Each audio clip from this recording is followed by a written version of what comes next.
The hospital room smelled like disinfectant and fake vanilla air freshener. I'd been here for 6 hours already, and the contractions were getting worse. Way worse. Every time one hit, I had to grip the metal bed rail so hard my knuckles turned white. The nurse kept checking on me, asking if I needed more ice chips or wanted to try a different position. But honestly, nothing was helping anymore. Daniel was driving me crazy.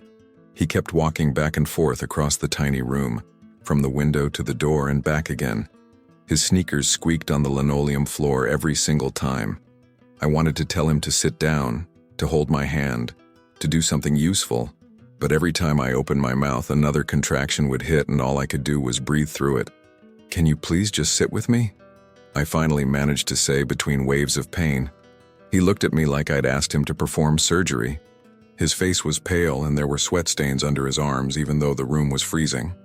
"I don't know what to do," he said, which wasn't exactly what I wanted to hear from the father of my child. He sat down in the plastic chair next to my bed but kept bouncing his leg up and down. The whole chair shook with it. That's when his father showed up. Henry walked into the room like he owned the place, wearing his usual khaki pants and polo shirt. He didn't knock or anything, just pushed the door open and came right in. I was in the middle of a contraction making these awful groaning sounds I couldn't control, and he just stood there watching me like I was some kind of zoo animal. "How much longer?" he asked Daniel. Not me. Like I wasn't even there. The nurse came back in to check how dilated I was. I could hear her talking to someone outside in the hallway about getting the doctor. Everything was happening so fast now, and I felt like I was losing control of my own body. The pain was so intense I couldn't think straight. "She's ready," the nurse announced. "We're going to start pushing soon." That's when Henry said it. I was lying there, sweating and exhausted and scared, and he looked down at me with this cold expression on his face.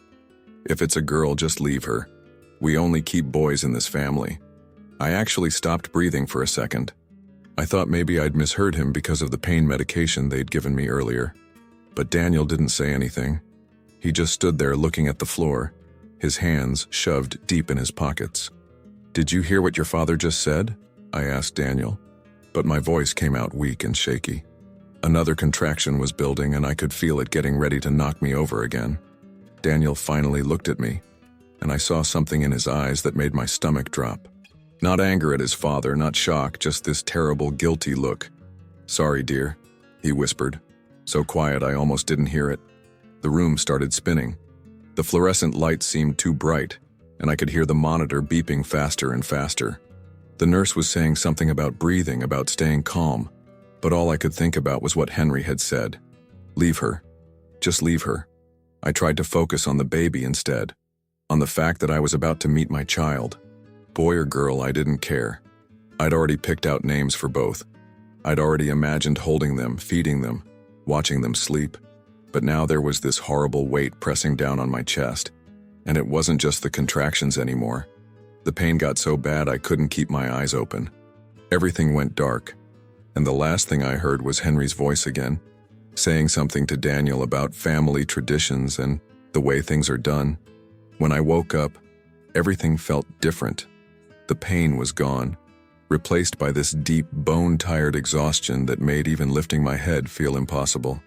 But then I felt something warm and soft against my chest, and suddenly I was wide awake.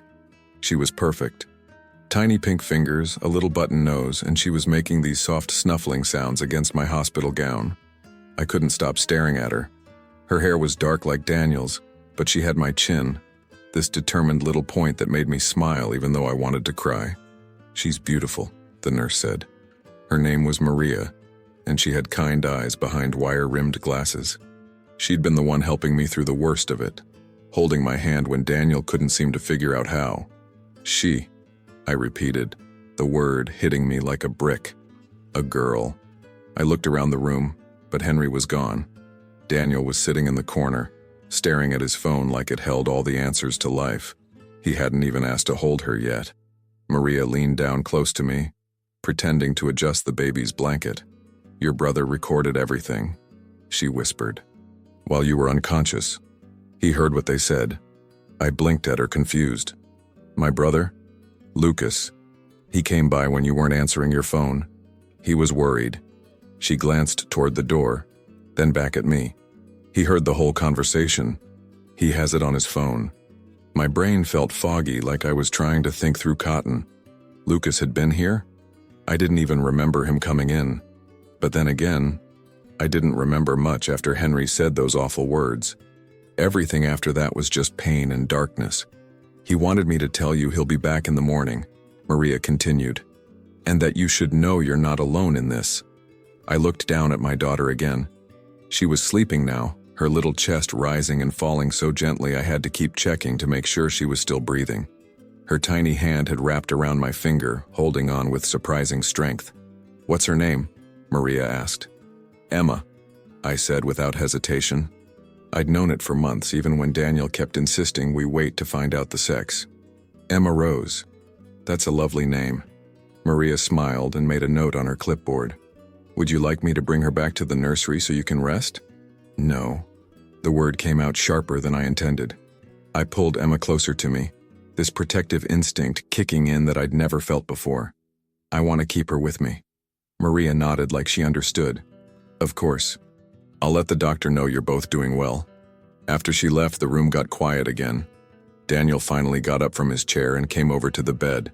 He looked nervous, like he was approaching a wild animal. "Can I see her?" he asked. I wanted to say no. I wanted to tell him that he'd lost that right the moment he let his father say those horrible things. But Emma was his daughter too, even if he was too much of a coward to stand up for her. "You can look," I said, "but don't wake her up." He peered down at Emma, and for a second his face softened. "She's so small. She's perfect." "Yeah." He reached out like he wanted to touch her, then pulled his hand back. My dad didn't mean what he said. He was just stressed. I stared at him. "Stressed? You know how he gets. He says things he doesn't mean." "Do you mean what you said?" I asked. "When you apologized to him instead of standing up for us?" Daniel's face flushed red. "That's not what happened." "Then what did happen, Daniel? Because I'm pretty sure I heard you right." He couldn't answer me. He just stood there looking uncomfortable, like a kid who'd been caught lying about breaking something. That's when I knew. Whatever Maria had told me about Lucas recording everything, I needed to hear it. Because Daniel was never going to tell me the truth. Lucas showed up early the next morning with coffee and bagels from that place downtown I liked. He looked tired, like he hadn't slept much, and there was this tight expression on his face that meant he was trying not to lose his temper. My brother had never been good at hiding his emotions. "How are you feeling?" he asked, settling into the chair Daniel had abandoned the night before. Daniel had gone home around midnight saying he needed to get some sleep before work. Like having a baby was just another Tuesday for him. Sore, tired, but good. I adjusted Emma in my arms. She'd been awake most of the night, wanting to eat every 2 hours. "Maria said you were here yesterday." Lucas nodded and pulled out his phone. "I was worried when you didn't answer my texts. Figured I'd swing by to see how you were doing." He looked down at his phone screen, then back at me. I heard some things I probably wasn't supposed to hear. My stomach clenched. "What kind of things?" Instead of answering, he handed me his phone. The voice recording app was already open, ready to play. "I started recording when I heard Daniel's dad talking. I thought you should know what they said when you were out." My hands were shaking as I hit play. At first, all I could hear were hospital sounds. Machines beeping, people talking in the hallway, the squeak of wheels on linoleum. Then I heard Henry's voice, clear as day. "If it's a girl, just leave her. We only keep boys in this family." There was some shuffling, then Daniel's voice so quiet I had to strain to hear it. "Sorry, dear." But it wasn't directed at me. It was apologetic, like he was sorry for disappointing his father. Like he was sorry I'd had a girl instead of a boy. I stopped the recording and just sat there for a minute staring at the phone. Hearing it again, when I was clear-headed and not in pain, made it so much worse. There was no mistaking what they'd meant. No explaining it away as stress or poor word choice. "There's more," Lucas said gently. "After you passed out, I hit play again. This time I heard Henry talking to Daniel about family expectations and keeping the bloodline strong. Daniel mostly just said, 'Yeah, and I know, Dad,' over and over. Not once did he defend me or the baby. Not once did he say that what his father suggested was wrong. "I can't believe this," I whispered. Emma stirred in my arms, making soft little sounds. I can't believe he just stood there and agreed with him. I wanted to punch him, Lucas said. Both of them. But I figured this was more important. He gestured to his phone. Evidence. Evidence of what? That your husband and his father are pieces of garbage who don't deserve to be anywhere near you or Emma. I looked down at my daughter. She was awake now, staring up at me with those dark blue eyes all babies have. She had no idea that half her family thought she shouldn't exist. She was just a tiny person who needed love and protection. And somehow, that had been too much to ask for. Can you send this to me? I asked Lucas. Already did. It's in your email. I handed him back his phone and pulled Emma closer. I don't know what I'm going to do. You're going to take care of your daughter, Lucas said firmly.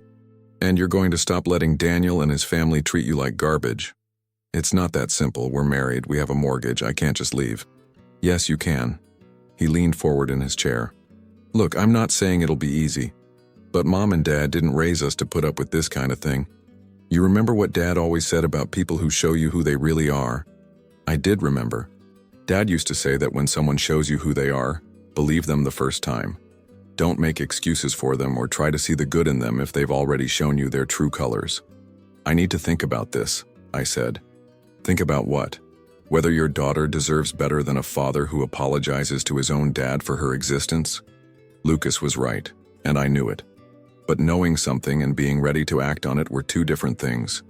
I'd been with Daniel for 5 years. We'd built a life together even if it wasn't perfect. The idea of starting over with a newborn baby was terrifying. But as I sat there holding Emma, listening to her soft breathing, I realized something. I was already starting over. The moment Henry said those words and Daniel didn't defend us, everything changed. The life I thought we had together was gone. Now I just had to figure out what came next. Daniel came back that afternoon with flowers from the grocery store. Yellow roses still in the plastic wrapper with the price tag stuck to the side. He walked in like nothing had happened, like we were just two normal new parents figuring out our new life together. Hey, he said, trying to smile. How's our girl doing? Our girl. The words made my skin crawl after what I'd heard on that recording. I didn't smile back. I didn't even look at the flowers when he set them on the bedside table. She's fine, I said. Emma was sleeping in the little hospital bassinet next to my bed. She'd been doing that a lot, sleeping for an hour, eating, then sleeping again. The nurses said that was normal. Daniel sat down in the visitor chair and rubbed his hands on his jeans. He looked nervous, which was good. He should be nervous. So when do we get to go home? He asked. Tomorrow morning, probably. I picked up my phone from the bedside table. Daniel, we need to talk. His face went pale. About what? Instead of answering, I pulled up the voice recording Lucas had sent me and hit play. The sound of Henry's voice filled the small room. If it's a girl, just leave her. We only keep boys in this family. Daniel's eyes went wide. Where did you get that? My brother was here. He heard everything. I paused the recording right before his voice came on. Want to hear the rest?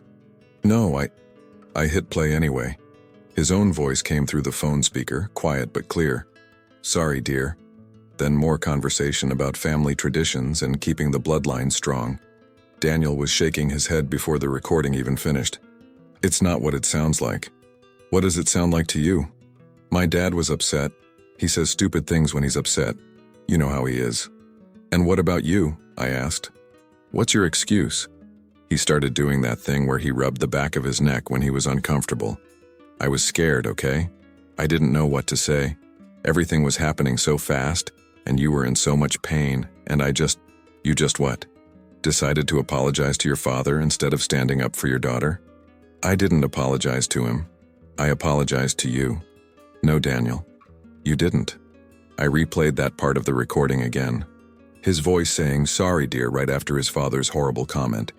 You were apologizing for disappointing him, for having a girl instead of a boy. Daniel stood up and started pacing again, just like he had during my labor. That's not true. Then tell me what you were thinking. Tell me why you didn't say anything when your father suggested we abandon our newborn daughter. He couldn't answer. He just kept pacing and rubbing his neck and looking everywhere except at me and Emma. Do you want to hold her? I asked. He stopped pacing and looked at the bassinet. Yeah, of course. Then you need to answer my question first. Daniel stared at me for a long moment. I could see him trying to figure out what to say, how to make this all go away so we could pretend it never happened. My family has certain expectations, he finally said. What kind of expectations? You wouldn't understand. It's complicated. Try me. He sat back down and put his head in his hands. My dad thinks that having boys is more important, for carrying on the family name and stuff. It's old-fashioned, I know, but that's just how he was raised. And you agree with him? No, of course not. I love Emma. She's perfect. But you didn't say that yesterday. I was in shock. I didn't know how to handle the situation.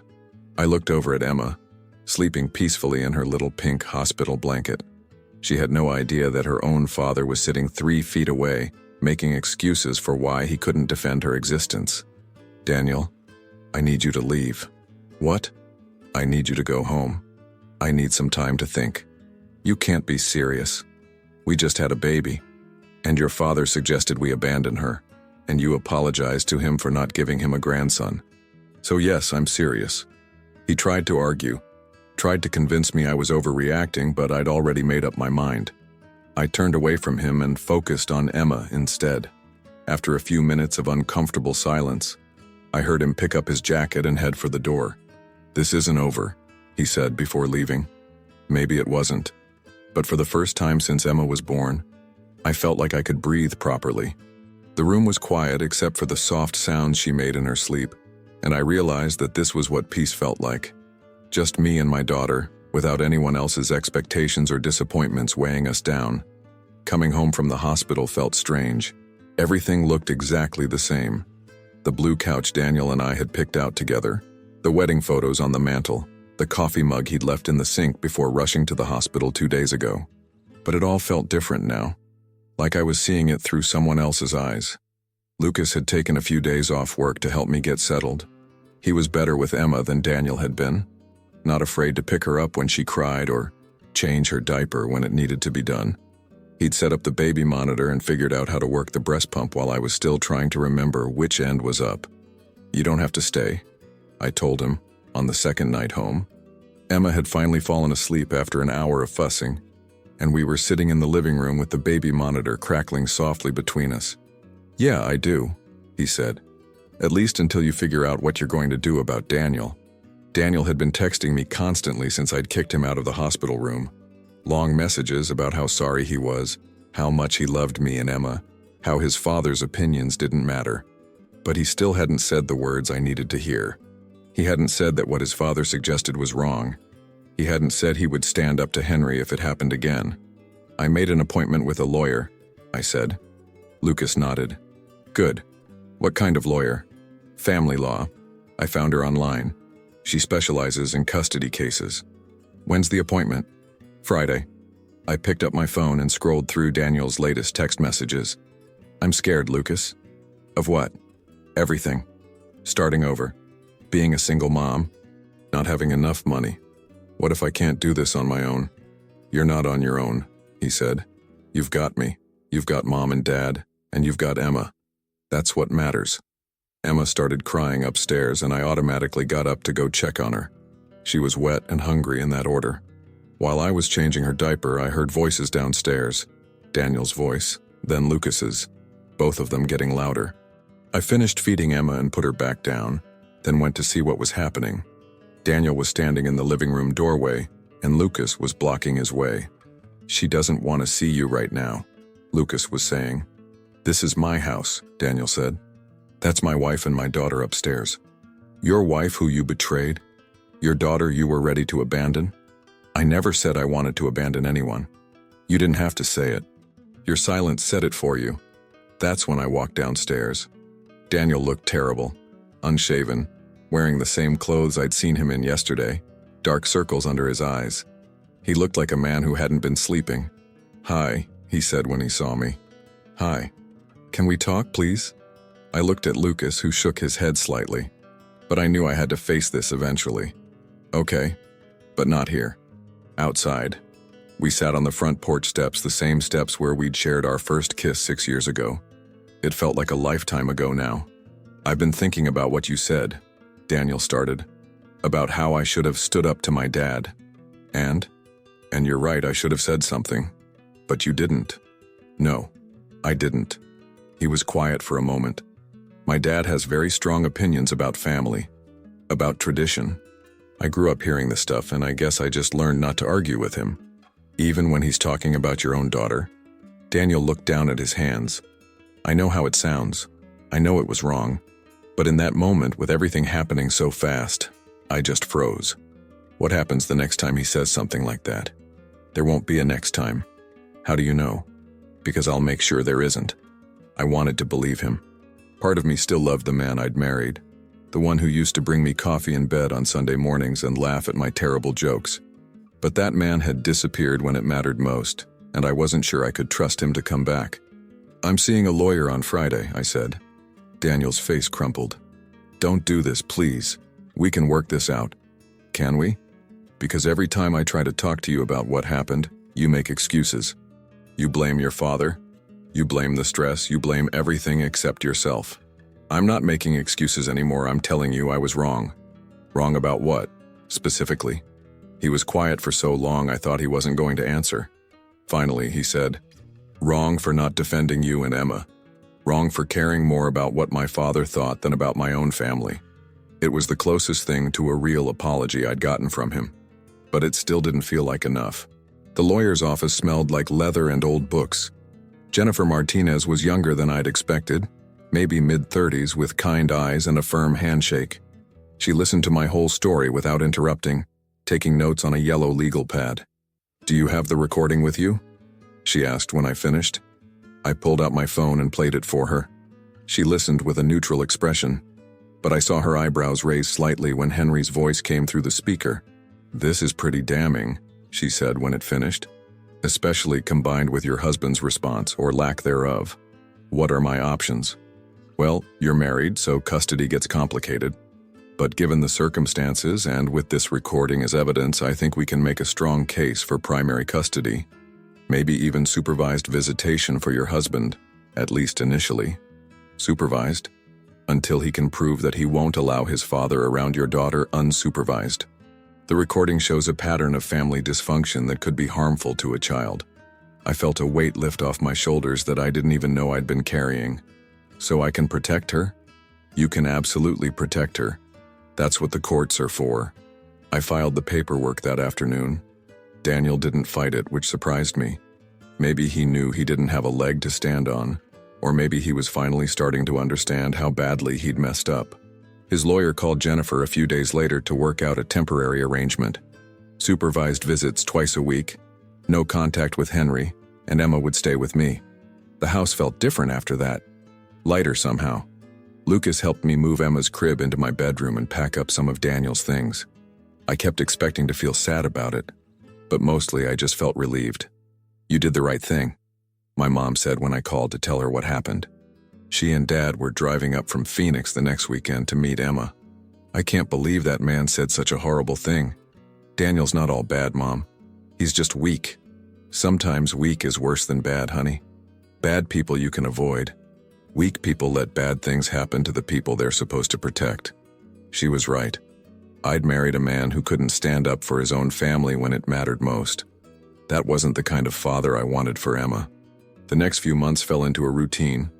Emma slept better, ate better, smiled more. Daniel came for his visits, usually bringing some toy she was too young for, or flowers that I didn't want. He tried to make conversation, asked about her sleeping schedule and whether she was gaining weight properly. But there was always this awkwardness between us, like we were strangers making small talk. She looks like you, he said one afternoon, watching Emma play with a soft rattle.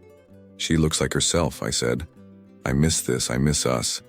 Us doesn't exist anymore, Daniel. It could, if you'd just give me another chance. But I was done giving chances to people who couldn't earn them. The recording was still on my phone, backed up in 3 different places. I didn't need to listen to it anymore to remember why I'd left. I could see it in Emma's face every time she smiled, every time she reached for me when she was scared or tired. She deserved better than a father who would apologize for her existence. I changed her last name, I told him one day. To what? Mine. Emma Rose Parker. Daniel's face fell. You can't do that without my permission. I already did. My lawyer filed the paperwork last week. He didn't argue, which told me everything I needed to know about how much fight he had left in him. 6 months later, Emma took her first steps. She pulled herself up on the coffee table, wobbled for a second, then took 3 shaky steps toward me before falling on her bottom. I scooped her up and spun her around while she giggled, and for the first time since she was born, I felt completely happy. Lucas was there, taking pictures with his phone. My parents were visiting again, and Mom was crying happy tears. Emma clapped her hands and babbled something that might have been mama, or might have been nonsense, but it was perfect either way. "She's going to be just fine," Dad said, watching Emma try to pull herself up again. He was right. We both were going to be just fine. Better than fine, actually. We were going to be happy and safe and surrounded by people who loved us unconditionally. People who would never suggest that Emma's existence was anything less than a gift. That night, after everyone had gone home and Emma was asleep in her crib, I deleted the recording from my phone. I didn't need it anymore. It had served its purpose. It had given me the courage to leave, to fight for my daughter, to build something better. But I was done looking backward. Emma and I had a future to build, and it was going to be beautiful.